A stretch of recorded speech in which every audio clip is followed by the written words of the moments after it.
आज आपण अतिशय सोपी आणि झटपट होणारी दही पराठा रेसिपी पाहणार आहोत। हा पराठा खूप मऊ, चविष्ट आणि हेल्दी नाश्ता आहे। घरातील कमी साहित्य वापरून तुम्ही हा पराठा सहज बनवू शकता। यासाठी मी 2 वाटी गव्हाचं पीठ घेणार आहे आणि त्या पिठाच्या निम्म म्हणजे 1 वाटी मी दही घेणार आहे। एक छोटा कांदा अतिशय बारीक कापून घेतलेला आहे। त्याचबरोबर आपण 2 चिमूटभर हळद घेणार आहोत। एक हिरवी मिरची बारीक कापून घेतलेली आहे। कोथिंबीर घेतलेली बारीक कापून, चवीनुसार मीठ आणि पाव चमचा जिरे घेतलेले आहेत। सर्वात अगोदर आपण एक भांडं घ्यायचं आहे आणि त्यामध्ये 2 वाटी गव्हाचं पीठ टाकायचं आहे। गव्हाच्या पिठाऐवजी मैद्याचं पीठ घेतलं तरीही चालेल। त्यामध्ये दही टाकायचं आहे, कांदा टाकायचा आहे, कोथिंबीर, हिरवी मिरची, चवीनुसार मीठ, जिरे आणि हळद टाकली आहे। आता हे व्यवस्थितपणे आपण मिक्स करून घेऊया। यामध्ये दही टाकलेलं आहे, त्याच्यामुळे अगोदर दहीमध्ये हे मिक्स करून घ्यायचं आहे आणि त्याच्यानंतर आपल्याला जितकी गरज असेल तेवढं थोडं पाणी टाकायचं आहे आणि हे पीठ मळून घ्यायचं आहे। यामध्ये आपण दही टाकलं आहे, त्याच्यामुळे जास्त पाण्याची यामध्ये गरज नाही। त्यामुळे थोडंसं पाणी टाकून छान असं आपण हे मळून घेतलं आहे। आता अर्धा चमचा आपण तेल टाकणार आहोत आणि पुन्हा हे अर्धा मिनिट छान असं मळून घेणार आहोत।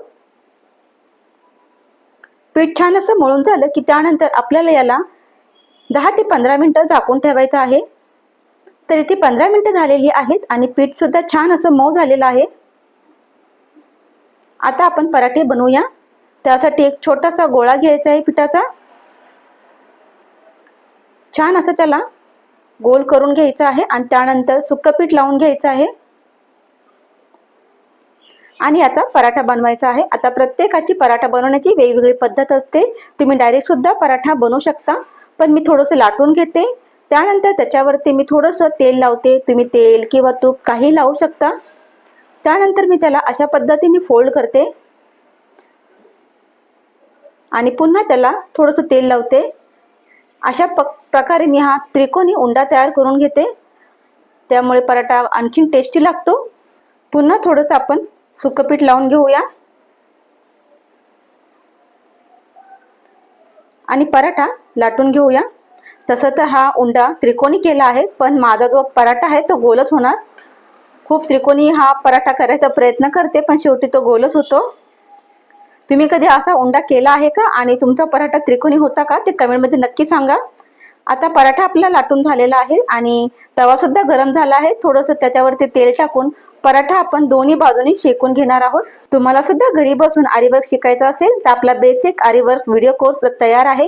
फक्त 501 रुपयाचा हा कोर्स आहे। पूर्ण शिकवलं जाईल त्याच्यामध्ये बेसिक। त्याचबरोबर तुमच्या वेळेनुसार कधीही तुम्ही तो व्हिडिओ पाहू शकता।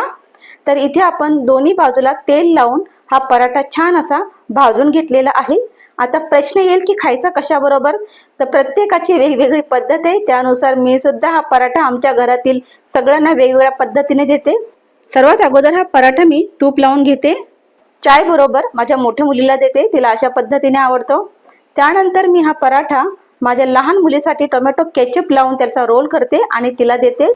तर काही जण दही बरोबर सुद्धा हा पराठा खातात। तुम्हाला पराठा कशा बरोबर खायला आवडतो ते कमेंट मध्ये नक्की सांगा। व्हिडिओ आवडला असेल तर लाईक करा, शेअर करा। धन्यवाद।